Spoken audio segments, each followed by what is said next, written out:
pergi ke sawah menanam padi. Air mengalir jernih sekali. Ada kisah tentang hati yang kikir sekali, yang akhirnya jadi pelajaran bagi kita ini. Assalamualaikum warahmatullahi wabarakatuh. Kepada Dewan Juri yang saya hormati, serta teman-teman yang saya banggakan, perkenalkan, nama saya Salma Tabina dari SMP Negeri 48 Bandung.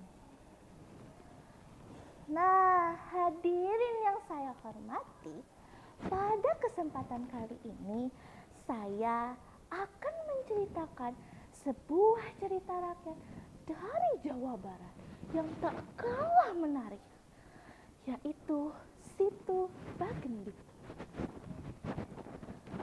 Alkisah tentang Situ Bagendit bermula di sebuah desa di mana tinggal seorang perempuan yang kaya raya bernama Nyai Bagendit.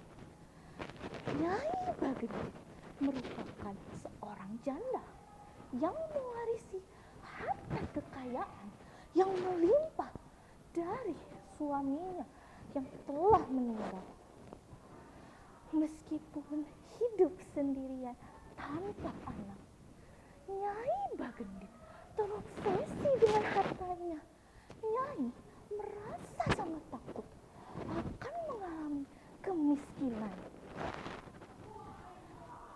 Nyai pun hidup dengan sikapnya yang pelit.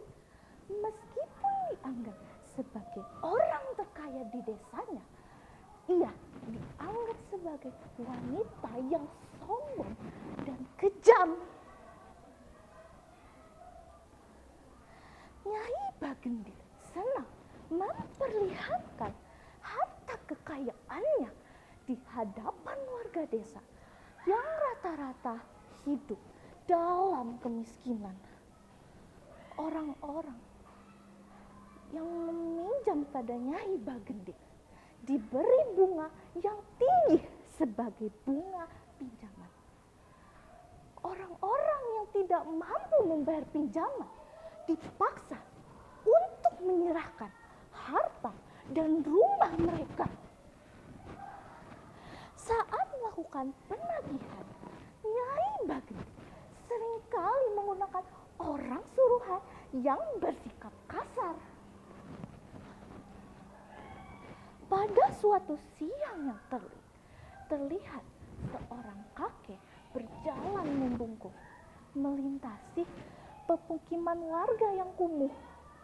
Kakek tersebut kemudian menghampiri seorang petani yang sedang sibuk menjemur gabah.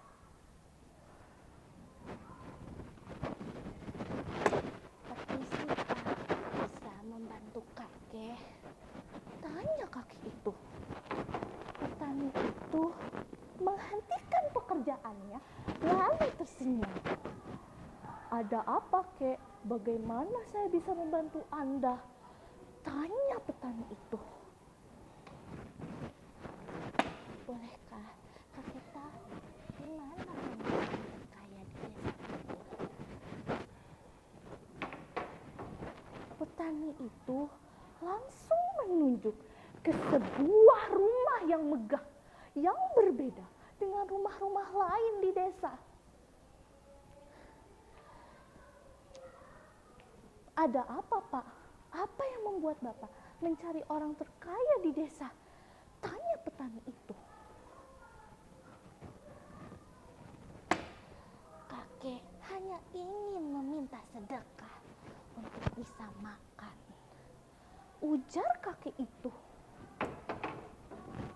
Petani itu terdiam dan menggeleng, merasa iba bahwa kakek tersebut mungkin tidak akan diterima oleh Nyai Bagendit.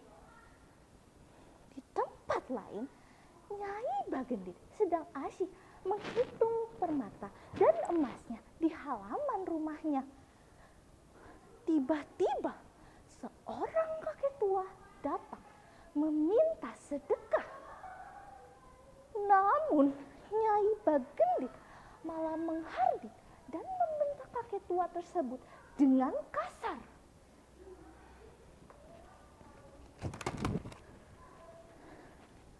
Dasar orang tua yang tidak tahu diri, pergi dari rumahku, mengganggu saja pemandanganku, pergilah dari hadapanku, bentak Nyai Bagendit. Tidak perlu mengusir. Lalu tiba-tiba menancapkan tongkat rotannya yang digunakannya ke tanah. Aku akan pergi asalkan kamu bisa mencabut tongkat ini dari tanah, kata kakek tua itu.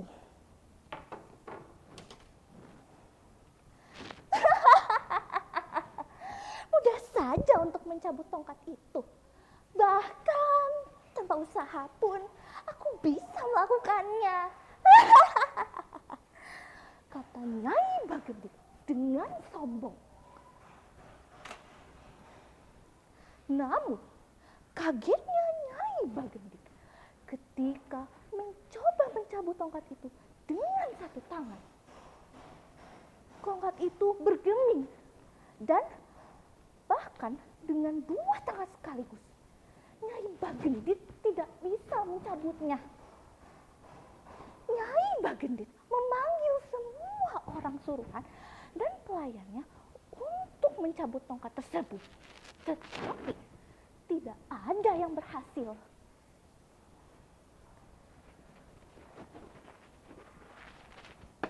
Rupanya kekuatan kalian tidak seberapa. Lihatlah, aku akan mencabut tongkat ini. Ternyata tongkat yang awalnya sulit untuk dicabut langsung terlepas. Akan tetapi yang lebih aneh adalah ketika tongkat itu terlepas, tiba-tiba air besar mengalir dari tempat tersebut tanpa henti.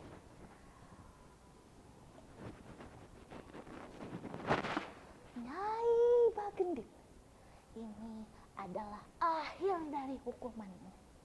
Air ini adalah air mata penduduk yang menderita akibat perbuatanmu. Kamu dan semua harta bendamu akan tenggelam dalam air. Kata kakek tua itu.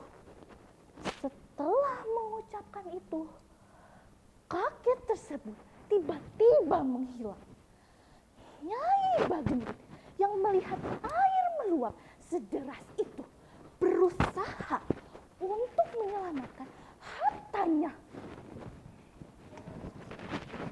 Tolong selamatkan aku. Akan kuberikan perhiasanku untuk siapapun yang menolongku.